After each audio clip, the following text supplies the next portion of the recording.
Once upon a time, in the middle of winter when the snowflakes were falling like feathers on the earth, a queen sat at a window framed in black ebony and sewed. And as she sewed and gazed out to the white landscape, she pricked her finger with the needle, and 3 drops of blood fell on the snow outside. And because the red showed out so well against the white, she thought to herself, "Oh, what wouldn't I give to have a child as white as snow, as red as blood, and as black as ebony?" And her wish was granted, for not long after a little daughter was born to her, with a skin as white as snow, lips and cheeks as red as blood, and hair as black as ebony. They called her Snow White, and not long after her birth, the queen died. After a year, the king married again. His new wife was a beautiful woman, but so proud and overbearing that she couldn't stand any rival to her beauty. She possessed a magic mirror, and when she used to stand before it gazing at her own reflection and ask, "Mirror, mirror hanging there, who in all the land's most fair?" it always replied, "You are most fair, my lady queen, none fairer in the land, I ween."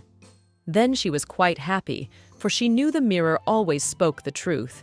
But Snow White was growing prettier and prettier every day, and when she was 7 years old, she was as beautiful as she could be, and fairer even than the queen herself.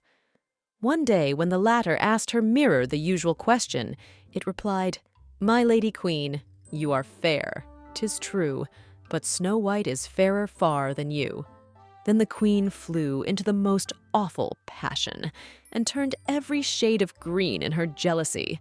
From this hour she hated poor Snow White like poison, and every day her envy, hatred, and malice grew. For envy and jealousy are like evil weeds which spring up and choke the heart. At last she could endure Snow White's presence no longer, and, calling a huntsman to her, she said, "Take the child out into the wood and never let me see her face again. You must kill her and bring me back her lungs and liver, that I may know for certain she is dead." The huntsman did as he was told and led Snow White out into the wood. But as he was in the act of drawing out his knife to slay her, she began to cry and said, "Huntsman, spare my life, and I will promise to fly forth into the wide wood and never to return home again." And because she was so young and pretty, the huntsman had pity on her and said, "Well, run along, poor child." For he thought to himself, "The wild beasts will soon eat her up." And his heart felt lighter because he hadn't had to do the deed himself. And as he turned away, a young boar came running past, so he shot it and brought its lungs and liver home to the queen as a proof that Snow White was really dead. And the wicked woman had them stewed in salt and ate them up, thinking she had made an end of Snow White forever. The poor child found herself alone in the big wood. The very trees around her seemed to assume strange shapes, and she felt so frightened she didn't know what to do. Then she began to run over the sharp stones and through the bramble bushes, and the wild beasts ran past her, but they did her no harm. She ran as far as her legs would carry her, and as evening approached, she saw a little house, and she stepped inside to rest. Everything was very small in the little house, but cleaner and neater than anything you can imagine. In the middle of the room, there stood a little table covered with a white tablecloth, and 7 little plates and forks and spoons and knives and tumblers. Side by side against the wall, there were 7 little beds, covered with snow-white counterpanes. Snow White felt so hungry and so thirsty that she ate a bit of bread and a little porridge from each plate, and drank a drop of wine out of each tumbler. Then, feeling tired and sleepy, she lay down on one of the beds. But it wasn't comfortable. Then she tried all the others in turn, but one was too long and another too short, and it was only when she got to the 7th that she found one to suit her exactly. So she lay down upon it, said her prayers like a good child, and fell fast asleep. When it got quite dark, the masters of the little house returned. They were 7 dwarfs who worked in the mines, right down deep in the heart of the mountain. They lighted their 7 little lamps, and as soon as their eyes got accustomed to the glare, they saw that someone had been in the room, for all was not in the same order as they had left it. The first said, "Who's been sitting on my little chair?" The second said, "Who's been eating my little loaf?" The third said, "Who's been tasting my porridge?" The fourth said, "Who's been eating out of my little plate?" The fifth said, "Who's been using my little fork?" The sixth said, "Who's been cutting with my little knife?" The seventh said, "Who's been drinking out of my little tumbler?" Then the first dwarf looked round and saw a little hollow in his bed, and he asked again, "Who's been lying on my bed?" The others came running round and cried when they saw their beds, "Somebody has lain on ours too." But when the 7th came to his bed, he started back in amazement, for there he beheld Snow White fast asleep. Then he called the others, who turned their little lamps full on the bed, and when they saw Snow White lying there, they nearly fell down with surprise. "Goodness gracious!" they cried. "What a beautiful child!" And they were so enchanted by her beauty that they did not wake her, but let her sleep on in the little bed. But the 7th dwarf slept with his companions 1 hour in each bed, and in this way he managed to pass the night. In the morning, Snow White awoke, but when she saw the 7 little dwarfs, she felt very frightened. But they were so friendly and asked her what her name was in such a kind way that she replied, "I am Snow White." "Why did you come to our house?" continued the dwarfs. Then she told them how her stepmother had wished her put to death, and how the huntsman had spared her life, and how she had run the whole day till she had come to their little house.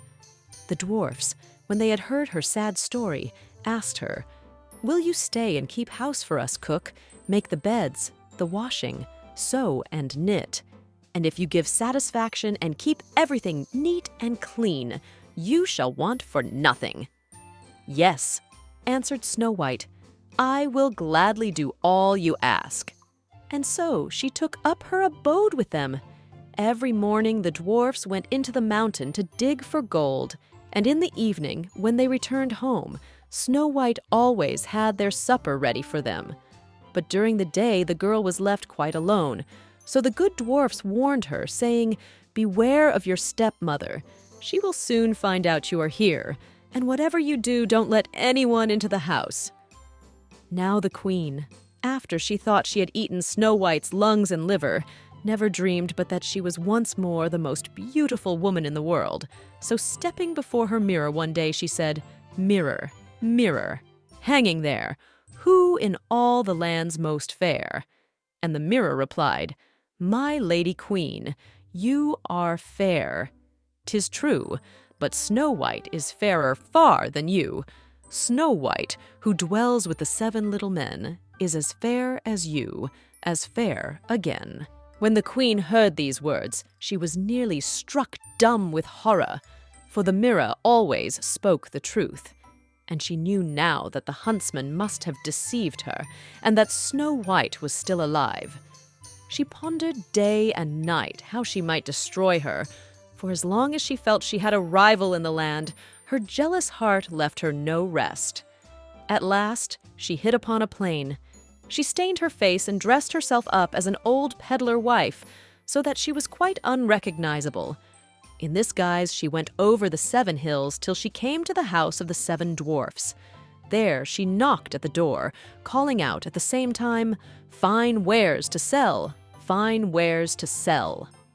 Snow White peeped out of the window and called out, "Good day, mother. What have you to sell?"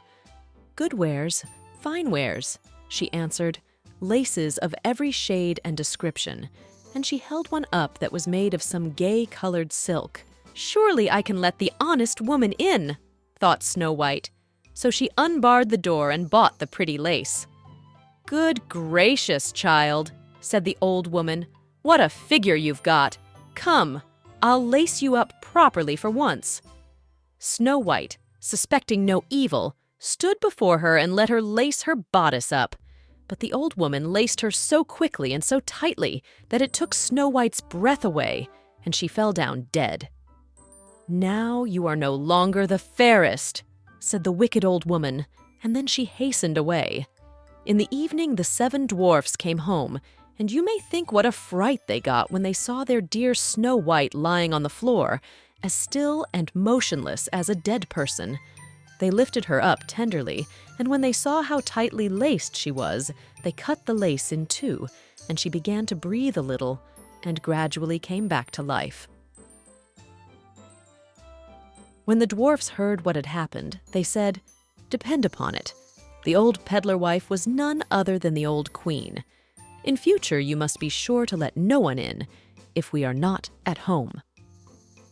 As soon as the wicked old queen got home, she went straight to her mirror and said, "Mirror, mirror, hanging there, who in all the land's most fair?" And the mirror answered as before, "My lady queen, you are fair, 'tis true, but Snow White is fairer far than you. Snow White, who dwells with the 7 little men, is as fair as you, as fair again." When she heard this, she became as pale as death, because she saw at once that Snow White must be alive again. "This time," she said to herself, "I will think of something that will make an end of her once and for all." And by the witchcraft which she understood so well, she made a poisonous comb. Then she dressed herself up and assumed the form of another old woman. So she went over the 7 hills till she reached the house of the 7 dwarfs, and knocking at the door she called out, "Fine wares for sale." Snow White looked out of the window and said, "You must go away, for I may not let anyone in." "But surely you are not forbidden to look out?" said the old woman, and she held up the poisonous comb for her to see. It pleased the girl so much that she let herself be taken in and opened the door. When they had settled their bargain, the old woman said, "Now I'll comb your hair properly for you, for once in the way." Poor Snow White thought no evil, but hardly had the comb touched her hair than the poison worked, and she fell down unconscious. "Now, my fine—" "Oh, dear me, where am I?" she cried. The prince answered joyfully, "You are with me." And he told her all that had happened, adding, "I love you better than anyone in the whole wide world. Will you come with me to my father's palace and be my wife?" Snow White consented and went with him, and the marriage was celebrated with great pomp and splendor. Now Snow White's wicked stepmother was one of the guests invited to the wedding feast. When she had dressed herself very gorgeously for the occasion, she went to the mirror and said, "Mirror, mirror, hanging there, who in all the land's most fair?" And the mirror answered, "My lady queen, you are fair. 'Tis true, but Snow White is fairer far than you." When the wicked woman heard these words, she uttered a curse and was beside herself with rage and mortification. At first, she didn't want to go to the wedding at all, but at the same time she felt she would never be happy till she had seen the young queen. As she entered, Snow White recognized her and nearly fainted with fear. But red-hot iron shoes had been prepared for the wicked old queen, and she was made to get into them and dance till she fell down dead.